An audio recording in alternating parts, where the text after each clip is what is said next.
ঝ্যাঁটা শিউলির জীবনে হয়েছে বড় জ্বালা, বৌদিরা বুঝতে পারবে। এ যাই করে না কেন বরের মন পাচ্ছে না গো, যাই করছে বর কিছুতে সন্তুষ্ট হচ্ছে না। তা একদিন ঝ্যাঁটা শিউলি করেছে কি, বাজার থেকে একটু মাংস কিনে আনিছে, একটু ভালো করে কষিয়ে রেঁধেছে, দিয়ে বলছে এই শুনছো, শোনো না গো, এই তোমার জন্য না একটু চিকেন রেঁধেছি, রুটি দিয়ে খেয়ে বলবে কেমন হয়েছে।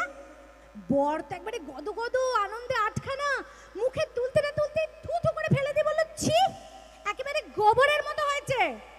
বাবা, তুমি গোবরও টেস্ট করে রেখেছ। তো এই ঝ্যাঁটা শিউলির বর দেখছি পাড়ার মোড়ে দাঁড়িয়ে একদিন খুব কাঁদছে। আচ্ছা কাঁদছো কেন গো?